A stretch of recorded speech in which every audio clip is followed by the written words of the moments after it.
Every murder has an intent, and when it comes to child killers, the intent is worse than the crime. Today, we're going to show you 4 child killers who did the absolute worst, whether it was in the name of love or hate.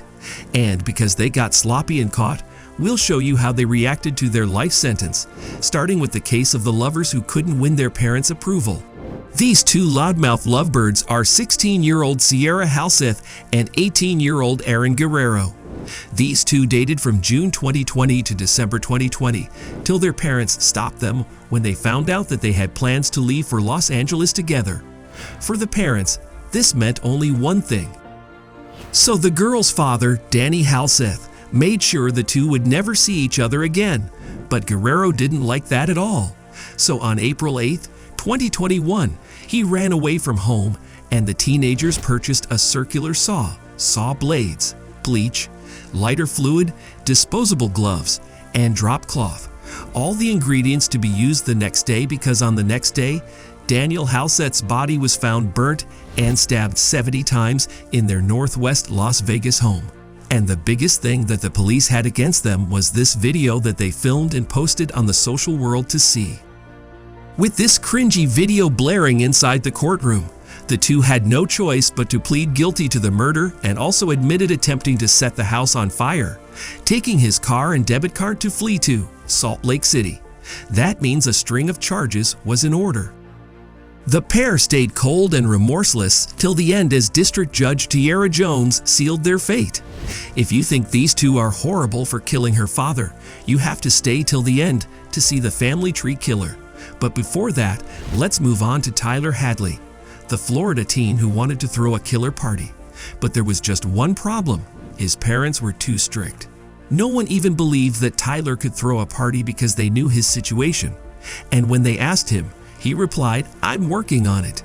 They assumed that it was a no, but at 1:15 p.m. on July 16, 2011, Tyler posted a message on his Facebook wall that read, "Party at my crib tonight.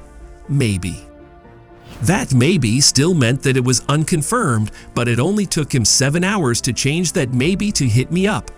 Something happened in those 7 hours, and because you've read the title of this video, you know exactly what happened. But before the police could know, he had already told it to 2 people, Mercedes Maxine Marco and Matt Nobile. 2 weeks before the party, Hadley chatted with Mercedes Marco about how his mom took away her cell phone. He wrote how he might kill her fascio.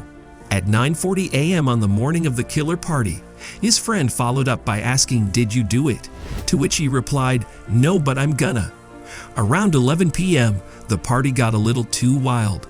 Kids were running around playing beer pong, stubbing out cigarettes on the carpet, and smashing bottles on the floor. In this wildness, Hadley asked his best friend Michael Mandel to walk outside to tell him, "I killed my parents." He took their parents' phone well before 5 p.m. and plunged a hammer into her head as his mother was using the computer. He kept striking her, and as his father burst into the room, he turned and started beating his father with the hammer too. He spent 3 hours cleaning the blood, after which he posted the party message on his wall. So how did he get caught? Turns out the same best friend to whom he revealed all this, who even saw the dead bodies in their bedroom, he was the one who called Crime Stoppers at 4:40 a.m. of the night and told them everything. Tyler was arrested and taken to St. Lucie County Jail. In 2014, he pleaded no contest to 2 counts of first-degree murder and was sentenced to life in prison, but the sentence was overturned because of new national guidelines for juveniles. His resentencing took place in October 2018, and during that, he looked straight at the judge and never at the family whom he scarred for life: his siblings, uncles, and aunts. His uncle Mike Hadley spoke emotionally about the life sentence of not Tyler, but to the entire Hadley family. No regret or remorse could stop him from getting sentenced to life in prison without the possibility of parole. But before the judge could do so, he went on for 45 minutes about Tyler's history, which involved the use of narcotics and his mental health. And just like that, he got up and left. All this for throwing a killer party and stupidly bragging about it. We've seen enough parent killers, so we'll switch gears and take a gander at Dylan Shoemaker. Now, we just want to let you know beforehand that this case is too disturbing, so watch with caution. This was 16-year-old Dylan Shoemaker. On March 19, 2013, his girlfriend Ashley Smith, who worked at a restaurant in Springville, New York, asked him to watch his two young sons. The eldest of the two was a few days shy of turning 4, but instead in his care, little Austin Smith was beaten to death because he was crying too much. Shoemaker was convicted of second-degree murder, and the only argument he had in his defense was that he was too young to babysit and that it was unintentional. Right now, some of you may break down and cry about Dylan's inexperience and situation, but that will fade once you hear what the judge says. That's right. What you just saw are crocodile tears, and the judge saw right through that. His hopes of getting the minimum sentence of 15 to life were shattered as the judge sentenced him to 25 years to life in prison. He will be eligible for parole in 2031. Until then, he's serving his days at the Clinton Correctional Facility in New York. So far you've seen the parent killers, the parent's killer, and the child killer. But now you're about to meet Seth Privecki, the family killer. Even though he was reported to be a B-average student at Reedspuffer High School, his parents believed that he was a psychopath and was out of control. He drank alcohol from the early age of 16, so the court compelled him to attend counseling and take an antidepressant. He had a sheet for selling beer to minors, shoplifting, and sometimes engaging in narcotics.